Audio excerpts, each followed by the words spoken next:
같이 이 밤 하나님의 말씀 같이 나누기를 원합니다. 마태복음 14장입니다. 마태복음 14장 29절에서 33까지 말씀입니다. 신약성경 24페이지 마태복음 14장 29절에서 33절입니다. 우리 같이 한 절씩 하나님의 말씀 돌아가면서 교독하겠습니다. 29절 말씀 제가 먼저 교독하겠습니다. 오라 하시니 베드로가 배에서 내려 물 위로 걸어서 예수께로 가되 바람을 보고 무서워 빠져가는지라 소리질러 이르되 주여 나를 구원하소서 하니 예수께서 즉시 손을 내밀어 저를 붙잡으시며 이르시되 믿음이 적은 자여 왜 의심하였느냐 하시고 배에 함께 오르되 바람이 그치는지라. 또 갑니다. 배에 있는 사람들이 예수께 전하며 이르되 진실로 하나님의 아들이시로다. 아멘. 아멘. 아멘. 할렐루야. 아멘. 하나님께서 이 밤 함께하고 계시며 우리의 기도와 찬송 가운데 회개 가운데 하나님께서 일하시고 역사하실 줄로 믿습니다. 아멘. 기도 외에는 누가 나갈 수 없다고 성경에서는 분명한 해결의 답에 대한 것을 제시해주고 있습니다. 기도와 찬송, 기도와 말씀, 기도와 예배가 아닌 이상은 영적 세계를 바꿀 수가 없습니다. 육적 세계는 돈과 권력과 지식을 가지고 기술을 가지고 얼마든지 바꿀 수가 있습니다. 하지만 우리가 살고 있는 세계에는 보이는 세계와 보이지 않는 세계가 존재합니다. 보이지 않는 세계가 바뀌지 않는다면 보이는 세계는 절대 변화될 수가 없습니다. 다시금 생각한다면 보여지는 세계는 보여지지 않는 세계의 영향 아래 있다는 거예요. 오늘 교회는, 오늘 그리스도인들은 이 보이지 않는 세계의 원래 주관자이신 하나님의 통치와 하나님의 다스림을 회복하는 그러한 공동체고 그러한 부르심을 입은 사람인 것을 믿으시기를 축원합니다. 그래서 오늘 성도라는 말의 단어의 의미는 구별되었다라는 단어의 의미를 갖고 있습니다. 어디서 구별된 거예요? 죄에서 구별된 거고 세상에서 구별되어질 것입니다. 그래서 오늘 교회는, 성도는 세상의 문화와 세상의 기준과 세상의 가치관을 따라 살아가는 사람들이 아니라 오늘 교회와 성도는 성령의 운행하심에 따라서 그 이전에 하나님의 말씀대로 살아가는 사람들이 성도고 하나님의 말씀 앞에 움직여지는 것이 교회인 줄로 믿습니다. 아멘. 저와 여러분들, 오늘도 우리가 예배하며 기도하며 어둠의 영들과 싸우로 말미암아 영적 세계가 변화되어지고 있음을 믿습니다. 그래서 보이는 세계가 변화되어지는 놀라운 은혜의 역사가 일어날 것을 예수님으로 축원합니다. 할렐루야. 아멘. 인간은 보이는 세계의 영향을 받을 수밖에 없는 연약한 존재이기도 합니다. 하지만 근본적으로 인간은 하나님의 형상대로 지음받은 존재라는 것을 우리는 잊지 말아야 합니다. 할렐루야. 그리고 그 인간을 만드신 분은 원숭이가 아니라, 할렐루야, 아메바가 아니라, 할렐루야, 하나님이 만드셨습니다. 인간은 하나님이 창조하신 걸작품입니다. 할렐루야. 진화론은 원숭이가 인간이 되었다고 이야기하죠. 그러면 우리의 조상은 원숭이입니다. 그럼 여러분들 원숭이를 숭배해야 되죠. 그죠? 동물원 가서 원숭이하고 노는 게 아니라 원숭이를 여러분들 조상처럼 모셔야죠. 동물원에 놓고서 가다 두면 절대 안 되는 거예요. 그죠? 원숭이 보면 절해야죠. 왜요? 우리의 조상이잖아요. 어떻게 조상을 그렇게 동물원에 가다 놓고서, 그죠? 재미거리로 여길 수 있겠습니까? 원숭이가 우리의 조상이라면은 여러분 원숭이를 우리는 정말로 조상처럼 잘 섬겨드려야 돼요. 그죠? 원숭이 집도 멋있게 만들어드리고, 그죠? 그렇지 않겠습니까? 원숭이 한 번에 흉내내면 안 돼요. 어떻게 조상 흉내를 냅니까? 싸가지가 없는 것들이죠. 그죠? 뭐 원숭이 똥꾸녕은 빨리 이러면 큰일 나고, 조상 욕하는 거하고 똑같은 거예요. 자기 조상 욕하는 우리 할아버지 똥꾸녕은 빨리로 똑같은 거예요. 그게. 그렇지 않겠습니까? 여러분, 우리는 하나님이 창조하신 걸작품입니다. 아멘. 진화론이 맞다면 우리 아직도 진화해야 돼요. 할렐루야. 아이도 지나야 됩니다. 그렇지 않겠습니까? 저와 여러분들, 오늘 이 땅의 모든 인간은 하나님이 만드신 하나님의 형상대로 하나님의 모양대로 만드신 하나님의 걸작품들입니다. 오늘 저와 여러분들 하나님의 걸작품이라는 것을 잊지 마십시오. 그래서 우리는 하나님의 통치와 다스림 안에 살아가는 사람들이 돼야 됩니다. 아멘. 세상의 다스림이 아니라 하나님의 다스림. 마치 부모가 자녀가 부모의 울타리 안에서 거주하는 것처럼 오늘 하나님께서 지은 피조물인 인간도 하나님의 울타리 안에서 거주하는 삶을 살아가야 합니다. 그럴 때 가장 안전하고, 그죠? 가장 자녀다운 보호 아래 그 영역 안에서 누리면서 그것을 행하면서 살아갈 수 있기 시작하는 거예요. 오늘 저와 여러분들, 우리가 하나님 앞에 다시 돌아가야 된다는 것을 잊지 마십시오. 너무 멀리 주님과 멀어져 왔습니다.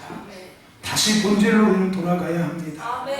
교회다운 교회로, 성도다운 성도로, 예배다운 예배로 우리는 다시 돌아가야 합니다. 나를 위해서 하나님을 섬기고 나를 위해서 예배하고 기도하고 물질 드리고 헌신하고 봉사하는 것은 잘못된 거였어요. 이제 돌아가야 합니다. 본질로 우리는 돌아가야 합니다. 기본에 충실하자고요. 본질, 기본에 충실하자고요. 할렐루야. 다음의 은혜가 회복되기를 축원합니다. 성경의 많은 믿음의 사람들과 사건의 중심에는 말씀이 항상 존재했습니다. 성경에 일어난 많은 사건들은 그냥 일어나는 것이 아니라는 거고요. 또 나가서 많은 믿음의 사람들을 통해서 일어났던 일들 또한 그냥 일어나는 것이 하나도 없다는 거예요. 어떠한 사건, 어떤 일들이라든 간에 그 일의 가장 원초적인 시작은 하나님의 말씀이었다는 거예요. 아멘. 그리고 그 말씀을 믿음으로 행동으로 옮겨서 결국은 그 일들이 일어나기 시작한 것이지요. 그리고 그 믿음의 행동이 하나님의 역사를 완성하신 거고요. 할렐루야. 그러니까 출발점이 어디인지를 늘 우리는 잊지 말아야 합니다. 아멘. 출발점이 어디인 거예요? 하나님께서 하시는 말씀. 할렐루야. 마치 이스라엘 백성이 요단강을 건너고 길갈에 12돌을 쌓고서 날마다 그들을 기념했던 것처럼 아침에 한번 저녁에 한번 정복전쟁을 마치고 아침에 제단에 와서 하나님 앞에 예배하고 정복전쟁을 나갔다가 끝나고 돌아오면서 또 예배하면서 하나님의 삶 앞에 다시 올려드렸던 것처럼 우리는 하나님 앞에 서서 하나님의 말씀을 듣고 하나님의 삶을 시작하고 다시 하나님께 돌아와서 하나님의 말씀을 듣고 하나님의 삶을 마치는 삶을 살아갈 수 있어야 합니다. 왜냐하면 하나님은 말씀 안에서 일하시고 말씀 안에서 역사하시는 분입니다. 하물며 축복도 하물며 심판도 하물며 회복도 하나님은 말씀 안에서 다 이루시는 분이 하나님이십니다. 할렐루야. 믿는 자의 삶에 살아계신 하나님은 우리가 믿음으로 하나님의 능력을 선포하며 믿음으로 하나님의 역사를 선포할 것을 말씀하고 있어요. 할렐루야. 아멘. 여러분, 하나님의 말씀을 믿음으로 살아가시고 믿음으로 선포하시고 믿음으로 의지하시고 의지하시길 좀 축원합니다. 할렐루야. 오늘 본문에 우리가 주일날 나눴던 말씀입니다. 제자들이 배를 타고 강을 건너갈 때 풍랑을 만나게 되죠. 그때 예수님은 바다 위를 걸어오시고 풍랑을 만나 두려워하던 제자들은 바다 위를 걸어오던 예수님을 보게 됩니다. 그때 베드로가 예수님이 오신 것을 보고 예수님이 주시거든 내게 오라 하시옵소서. 예수님께서 그래 오라 라고 말씀하시고 결국은 베드로는 배에서 내려서 물 위를 걸어가게 됩니다. 우리가 주일날 같이 나눴던 말씀이죠. 그렇죠? 배에서 예수님 주무시고 있었던 이야기와 또 베드로에 대한 이야기. 오늘 우리가 읽은 본문 말씀이 그 이야기입니다. 베드로가 물 위를 걸었던 사건에 대한 이야기. 오늘 베드로는 예수님을 인지했어요. 풍랑 가운데서 예수님을 인지했습니다. 마찬가지였죠. 우리가 주일날 말씀 나눴는데 마찬가지로 거기서도 배에 물이 들어오고 있을 때 거기 있던 제자들 중에서 누군가는 배에 함께 타고 계신 예수님을 인지했습니다.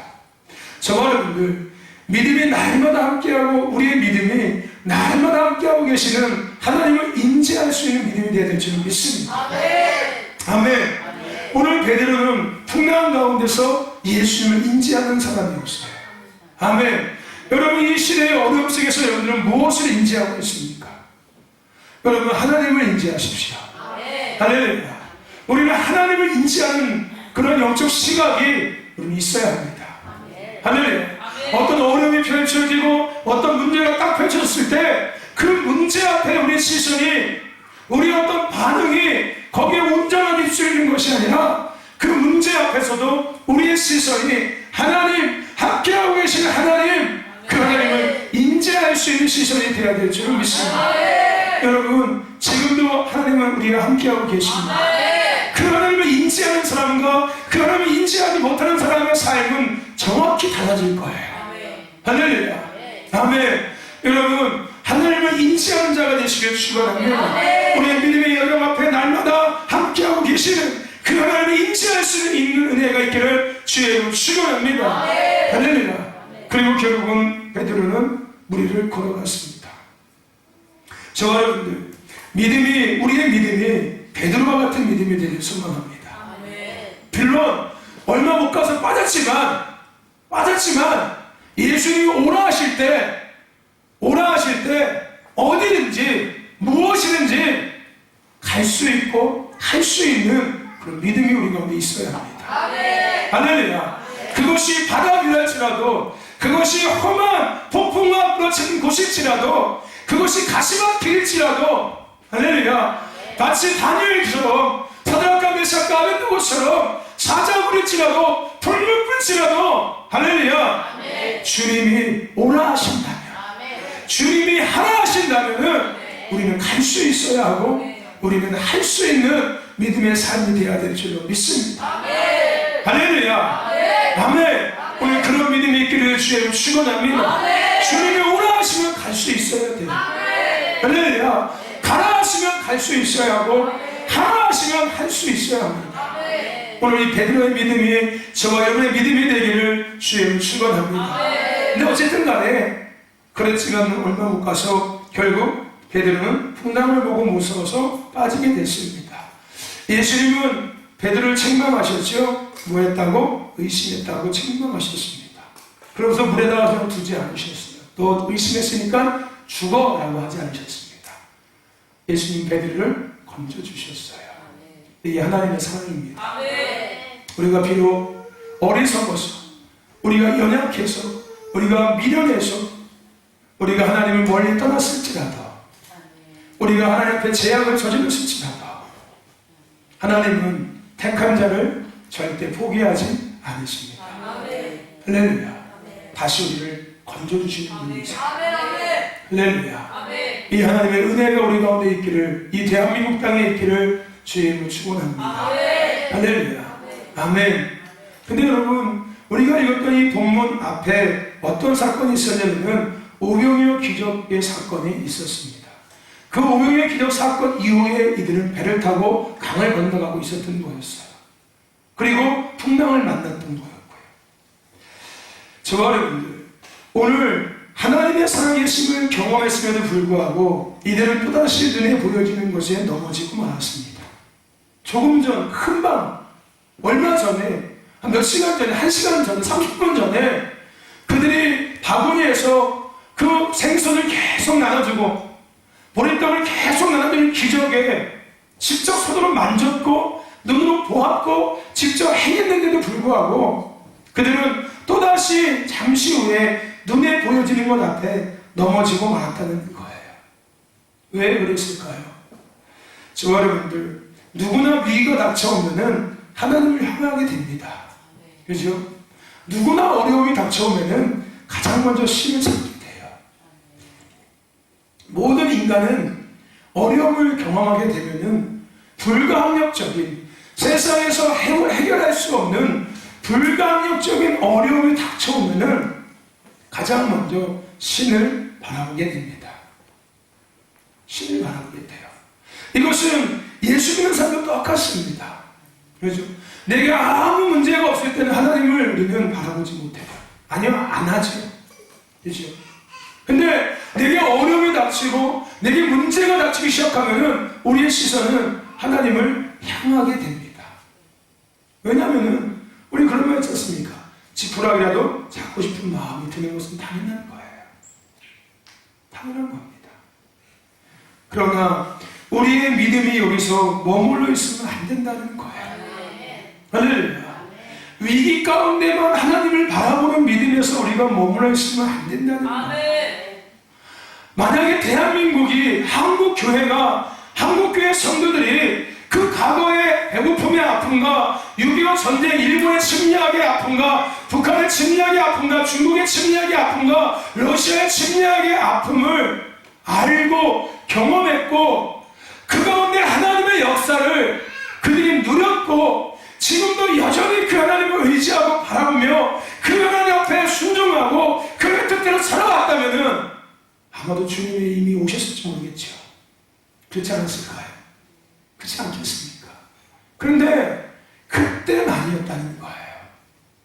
전쟁이 끝나고 나고 조금 살기 시작하고 배부르기 시작하고 먹고 사는 삶이 나아지기 시작하고 돈 벌 수 있는 환경들이 많아지기 시작하니까 교회도 떠나기 시작하고 기도의 자리도 벗어나기 시작하고 예배의 자리도 벗어나기 시작하고 혹시라도 예배의 자리에 온다고 해도 그냥 형식적인 그냥 종교적인 혹시라도 온다고 해도 또다시 나의 뭔가를 채우기 위해서 또다시 나의 뭔가를 구하기 위해서 또다시 나의 뭔가를 해결받기 위해서 더 많이 갖고 더 많이 누리고 더 부자되고 더 성공하는 삶을 살기 위해서 예배의 자리, 기도의 자리는 왔지만 하나님의 뜻을 이루기 위해서 영혼과의 부르심을 위해서 하나님께서 나를 구원하신 하나님께서 나를 이만큼 살게 하신 그 은혜와 사랑에 감사하며 이제 내가 하나님 위해서 어떤 삶을 살아야 할지를 묻기 위해서 예배의 자리에 기도의 자리에 온 사람은 극히 드물 수밖에 없다는 거예요. 여러분 우리의 믿음이 위기와 어려움에만 하나님을 바라보는 믿음 앞에 서 있으면 절대 안 됩니다. 할렐루야. 아멘. 여러분 이스라엘은 뼈저리게 나라가 빼앗기고 나라가 정말로 고통 속에 당하는 시간들을 뼈저리게 그들은 느꼈어요. 근데 그들은 그 뼈저린 시간을 다시 반복하지 않고 있습니다. 그들은 철저하게 지금도 하나님의 말씀 앞에 철저하게 살고 있어요. 왜요? 다시 과거로 돌아가고 싶지 않아요. 다시 그 과거의 아픔을 다시 경험하고 싶은 마음이 이만큼도 없는 거예요. 왜? 우리가 잘하면 다시 우리 글로 안 들어갈 수 있다는 거예요. 우리가 정신 차리고 있다면 하나님은 절대 우리를 그때로 돌이키지 않는다는 것을 그들은 알고 있는 거예요. 할렐루야. 아멘. 여러분 우리의 믿음이 위기 때문에 하나님을 찾는 믿음 앞에 머물러 있으면 안 됩니다. 할렐루야. 아멘. 오늘 우리가 만약에 우리 믿음이 위기 때문에 하나님을 바라보는 믿음이 되겠다면 결국은 현실이라는 상황이 파도가 몰려오고 내가 마치 잠에서 깨어나도 현실이 눈에 보이기 시작하면 결국 우리는 그 풍랑의 바다에 빠질 수밖에 없어요. 베드로처럼. 베드로의 믿음 참 멋있었지요. 그죠? 예수님 나를 오라 하십시오. 멋지게 걸어갔어요. 그죠? 근데 그 믿음이 어디서부터 시작된 믿음이었어요? 그가 처한 위기에서부터 시작된 믿음이었어요. 그냥 늘상시 있던 그의 믿음이 아니라 죽을 위기에 빠졌으니까 그죠? 그 믿음이 극대화돼서 그 믿음의 능력이 발휘되기 시작했던 거였어요. 그럴 수 있다고 생각합시다. 그거도 있는 게 어디입니까? 그렇지 않겠습니까? 근데 결국은 그런 믿음의 결과가 어땠다는 거예요? 얼마 못 가서 눈앞에 현실이 보여지기 시작하니까 물에 빠진 거예요. 할렐루야. 저와 여러분들 오늘 우리의 믿음이 위기에서만 하나님을 바라보는 찾는 믿음이 아니라 할렐루야. 어느 때든 어느 환경이든 어느 상황이든 늘 하나님 앞에 서 있는 믿음이 될 수 있기를 축원합니다. 오라 하면 갈 수 있는 믿음, 하라 하면 할 수 있는 믿음. 어떤 조건과 어떤 대가와 어떤 상황 때문이 아니라 할렐루야. 그것이 나의 부르심이고 그것이 나의 지음의 목적이니까 할렐루야. 그것이 내가 하나님을 위한 삶을 살아가는 삶이니까 할렐루야. 그 삶이 회복되기를 주의 이름으로 축원합니다. 아멘. 아멘. 저와 여러분들, 그런데 우리가 알고 있는 사도 바울은 이 베드로의 믿음과 다른 믿음을 갖고 있었습니다. 사도 바울은 옥에 갇힘에도 흔들리지 않았습니다. 억울한 누명을 썼음에도 억울한 말을 그렇듣고 그가 조롱당하면서도 그는 여러 번 죽음의 고통과 어려움을 당해서도 그 상황을 벗어나기 위해서, 그 문제를 해결받기 위해서 하나님을 찾거나 주님 앞에 부르지 않았어요. 사도 바울과 베드로의 차이지요. 그죠? 물론 나중에 50년 다락방에 성령의 불과 같은 체험을 하고 나서, 성령의 사람이 되고 나서 베드로도 죽을 때까지, 순교할 때까지 주님을 부인하거나 또 어떤 상황 때문에 주님 앞에 기도하지 않았습니다. 오히려 영혼들을 위해서 기도하면 기도했지, 자신의 문제를 해결하려고 하나님 앞에 기도하지 않았어요. 사도 바울도 마찬가지 그런 이유 때문에 그렇게 됐겠죠. 사도 바울은 어떤 문제를 해결받기 위해서 주님을 찾지 않았습니다. 어떤 상황을 회복하기 위해서 그는 하나님 앞에 부르지 않았어요. 사도 바울뿐만 아니라 스데반도 마찬가지였습니다. 성령 충만한 이후 제자들과 초대교회 성도들도 마찬가지였어요. 그들은 그 모든 상황의 주관자가 하나님이시며, 그 상황 속에서도 하나님의 영광을 드러내며 뜻을 이루기 위해서 끝까지 몸부림쳤고 믿음에 서도록 그들은 시인했습니다. 할렐루야. 그들에게 중요한 것은 내 앞에 펼쳐진 문제가 중요한 게 아니었다는 거예요. 내 앞에 펼쳐진 상황이 그들에게 중요한 것이 아니었어요. 이 상황 속에서도 내가 어떻게 내 뜻을 온전히 이룰 수 있을까? 끝까지 이 부르심을 어떻게 내가 감당할 수 있을까? 어떻게 내 앞에 더 영광을 늘릴 수 있을까? 이들의 씨름의 대상은 그거였습니다. 이들의 고민의 대상은 그거였어요. 이들의 기도의 제목은 그거였습니다. 하나님, 내가 이 상황에서도 흔들리지 않고 하나님의 뜻을 이루기 원합니다. 할렐루야. 하나님, 이 문제를 해결해야지 뭐 하게 하지 않겠습니까? 라고 그들이 기도하지 않았다는 거예요. 하나님, 이거 어떻게 해결해야 되지 않겠습니까? 이게 뭡니까? 라고 그들이 기도하지 않았다는 거예요. 하나님, 이 상황에서도 내가 흔들리지 않고 하나님의 뜻을 이뤄가기를 원합니다. 할렐루야. 오늘 이런 믿음이 저와 여러분들 가운데 있기를 주의 이름으로 축원합니다. 그들이 주님을 향한 것은 위기를 넘어서기 위한 선택이 아니었습니다.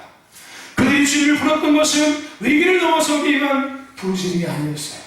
그들이 주님 앞에 예배했던 것은, 그들이 주님 앞에 금식했던 것들은, 그들이 주님 앞에 회개했던 것들은 위기를 넘어서기 위한 금식과 기도와 회개와 예배가 결코 아니었습니다. 그들이 주님을 향한 것은, 그들이 주님 앞에 외치는 것은, 그들이 주님 앞에 부르짖는 것은 하나님이 어떠한 분이시고 자신이 어떠한 부르심을 입은 사람인지를 분명하고 확실히 알고 있었고 믿고 있었고 그렇게 살아가고 있었기 때문에 그랬습니다. 할렐루야.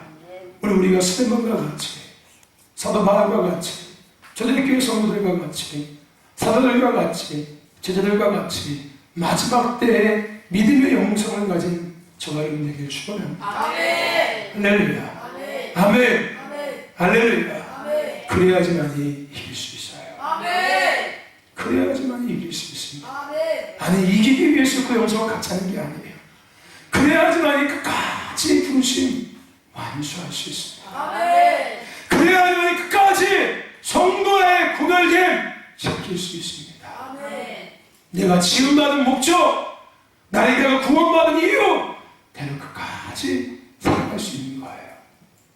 그것이 순교랄지라도. 할렐루야. 아멘. 저와 여러분들, 위기를 벗어나기 위한 믿음이 아니라, 또한 삶이 아니라 부르심을 믿음으로 취하며 살아가는 저와 여러분들을 축원합니다. 아멘. 우리가 살아가는 이유는 생존을 위한 것이 아니에요. 우리가 예배하고 기도하고 부르짖는 것은 살기 위해서가 아닙니다. 더 나아지기 위한 경쟁을 위한 게 아니에요.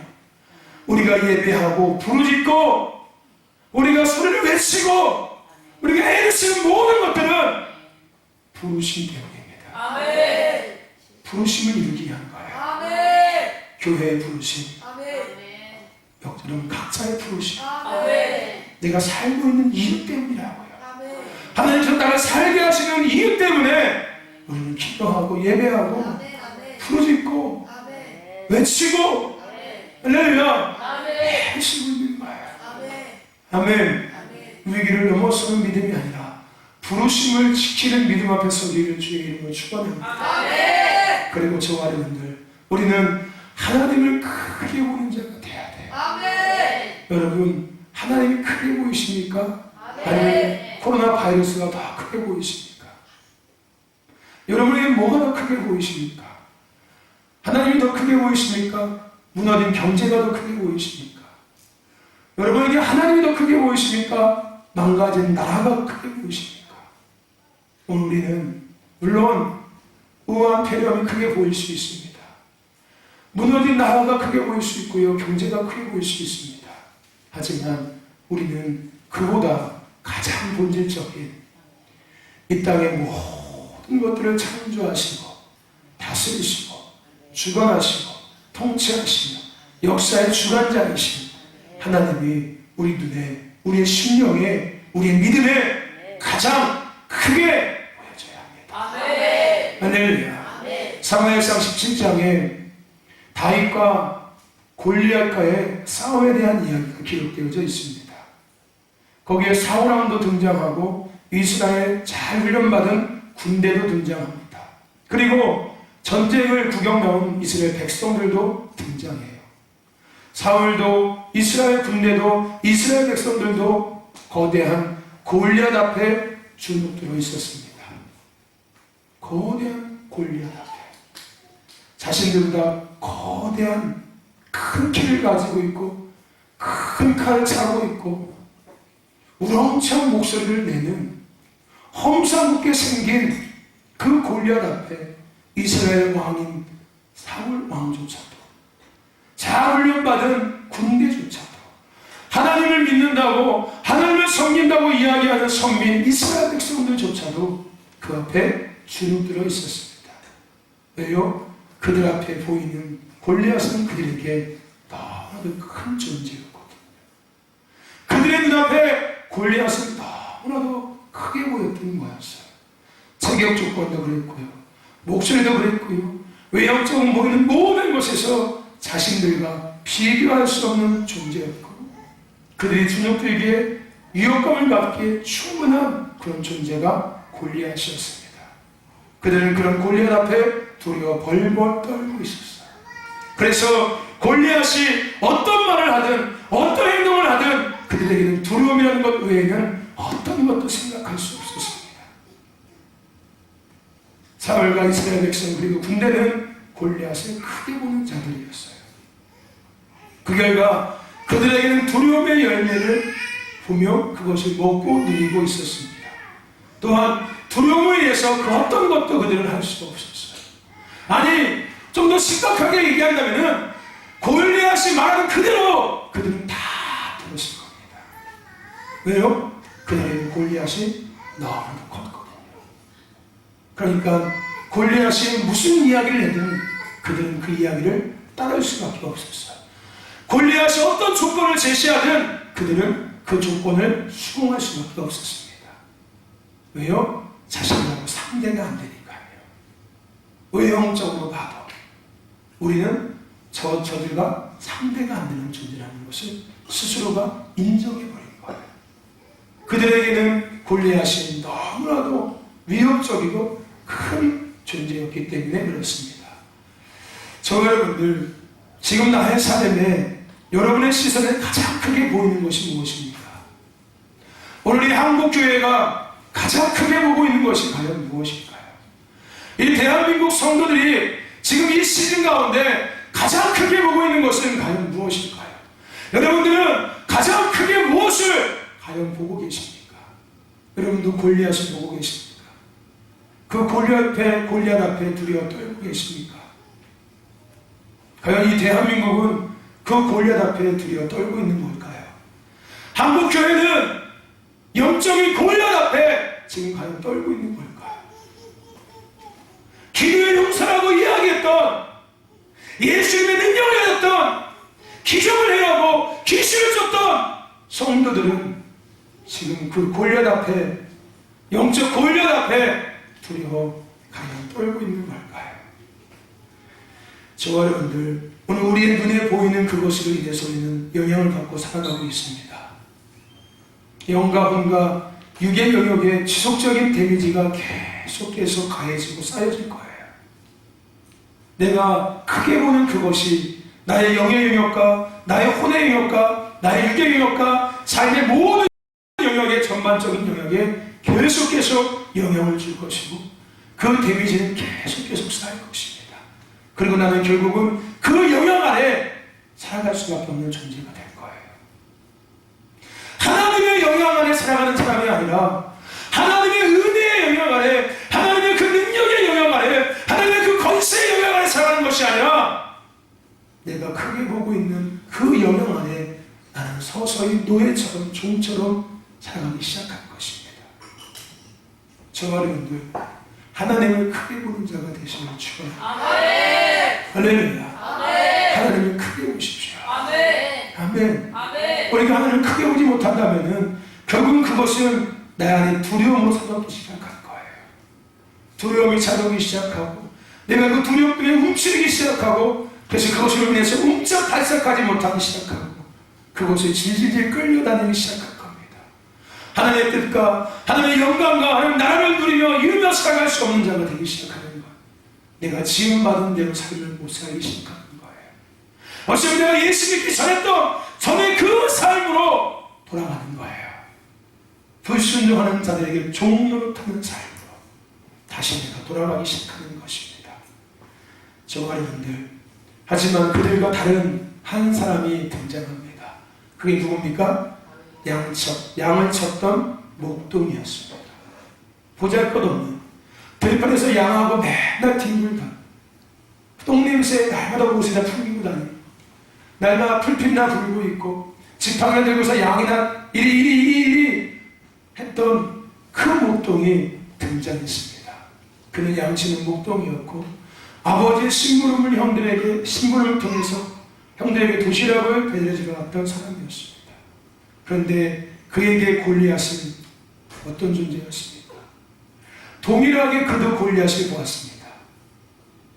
이스라엘 백성들처럼 군대처럼 사울왕처럼 그곳에 아버지의 심부름을 받고 형들에게 도시락을 갖다 들어왔던 그 양치는 목동이었던 다윗도 동일하게 그 앞에 서 있는 골리앗을 보았습니다. 그리고 동일하게 골리앗의 우렁찬 목소리도 그들을 들었습니다. 사울왕과 이스라엘 백성과 군대를 보고 느끼는 그 모습 그대로 다윗도 보았고 느끼고 들었습니다. 다윗은 못 본 게 아니에요. 못 들은 게 아닙니다. 못 느낀 게 아니에요. 똑같이 보았고 똑같이 들었고 똑같이 다윗도 느꼈습니다. 그러나 다윗은 골리앗 앞에 떨지 않았습니다. 할렐루야. 아멘. 다윗은 골리앗 앞에 떨지 않았다는 거예요. 오히려 다윗은 그 골리앗 앞에 골리앗 말에 그는 분노했습니다. 할렐루야. 골리앗 앞에 두려워 떤 게 아니라 그 골리앗이 말하는 그 소리를 듣고 그는 골리앗 앞에 분노했습니다. 그리고 그의 분노는 골리앗과의 전투에까지 나서게 할 만큼 크게 나가게 되었습니다. 그리고 그는 결국 어떤 무기도 갖지 않고 골리앗과 맞섰습니다. 그리고 결국 그는 골리앗을 무너뜨렸습니다.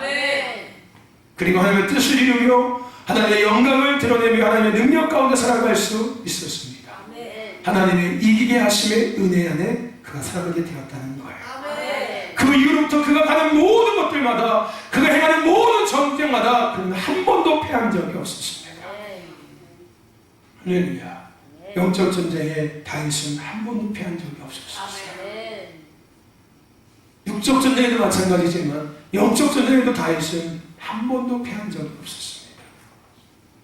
여러분, 영적 전쟁이요, 힘들 수도 있고 쉬울 수도 있습니다. 영적 전쟁, 우리 영적 전쟁에 대한 말씀 나누면서 여러분들 웃으면서 그 얘기했지 않습니까? 영적 전쟁하고 나면은 전리품이 반드시 있다고. 그죠? 여러분들 좋아하셨죠? 영적 전쟁하면 절풍이 있습니다. 우리 영적 전쟁 합시다 하니까 막 할렐루야 했죠. 근데 제가 그런 얘기했죠. 그럼 우리 이양하는 거 큰 전쟁 합시다. 아멘. 여러분 그때 뭐라고 했습니까? 하셨죠. 그죠? 큰 전쟁이 일어났지 않습니까? 아멘. 진짜 영적 큰 전쟁. 아멘. 그죠? 아멘. 여러분 우리가 하나님께서 주셨던 말씀 남은 것 그냥 목사님이 떠드는 소리 절대 아닙니다. 아멘. 제가 늘 얘기하죠. 저는 말씀을 제 생각 가지고서 준비한 적이 한 번도 없습니다. 저는 주일 아침까지도 하나님 말씀을 생각나게 않게 하시면 준비 못합니다.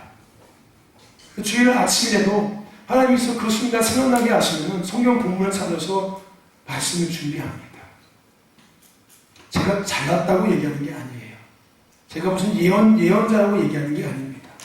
하나님께서 저와 여러분 우리 공동체에게 주시는 말씀들, 아멘. 이 말씀을 가볍게 여기지 말자는 거예요. 아멘. 이것은 단순하게 우리들에게 주시는 말씀이기도 하지만 나에게 주시는 말씀이기도 하지만 하나님은 시대에게 하시는 말씀이기 때문에 아멘. 먼저 들은 우리가 이 말씀을 붙잡고 씨름하고 준비하고 싸울 수 있어야 합니다. 아멘. 다윗은 어쩌면 그의 인생에 가장 두려울 만한 영적 큰 전쟁을 그는 치렀어요. 그리고 승리했습니다. 그 이후부터 그는 어떤 영적 전쟁에도 패하지 않았어요. 왜요? 무섭지 않았으니까. 두려울 게 없었으니까. 할렐루야. 왜요? 하나님이 이기게 하시니까. 그는 확신했던 거예요. 하나님이 이기게 하시니까.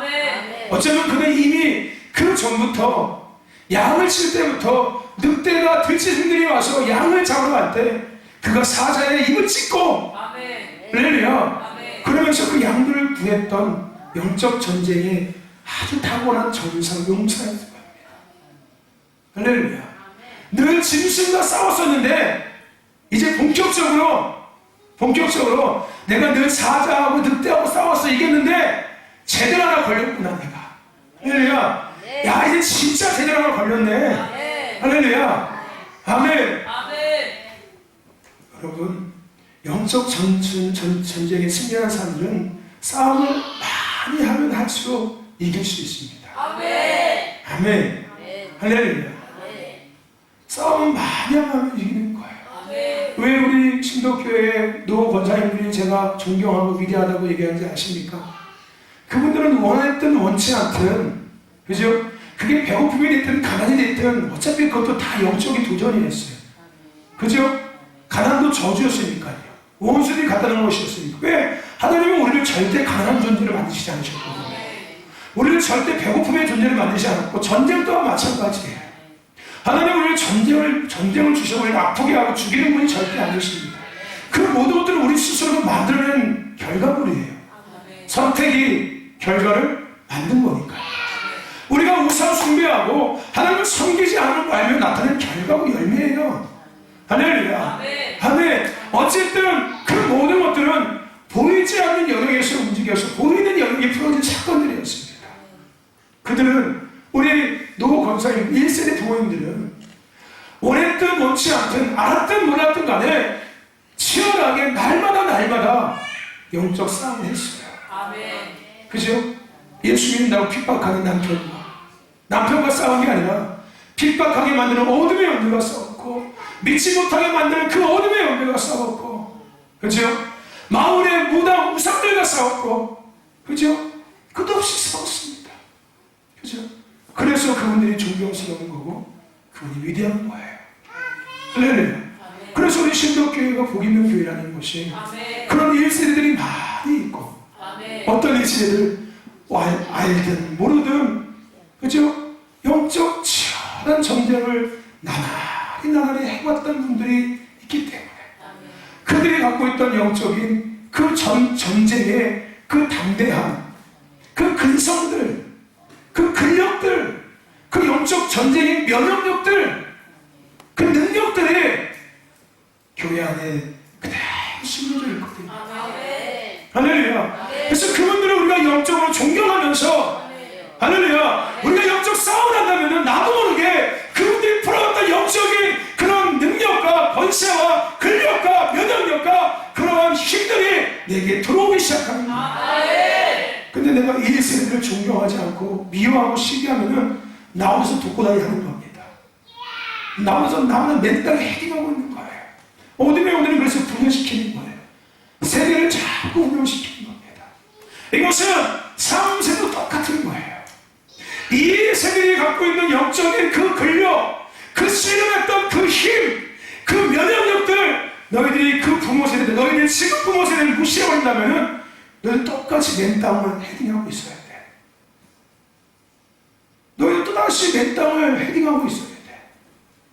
하지만 너희들이 부모 세대들을 존경하고 그 부모 세대들이 치열하게 밤을 새면서 씨름하며 가정을 위해서 영적 싸움하고 나를 위해서 영적 싸움하고 교회를 위해서 여러분이 많은 상황에서 영적 싸움했던 것들을 존경해드리고 너희들이 인정해드린다면 그 영적인 것들은 너희들에게 저절로 스며들 수밖에 없고 너희들은 그 힘을 뒷받침해서 더 나은 더 큰 주님의 오심의 길을 예비할 수 있는 그 길들을 열어내며 그 문들을 열어낼 수 있는 영적 전쟁의 능력 있는 전사, 용사가 되기 시작합니다.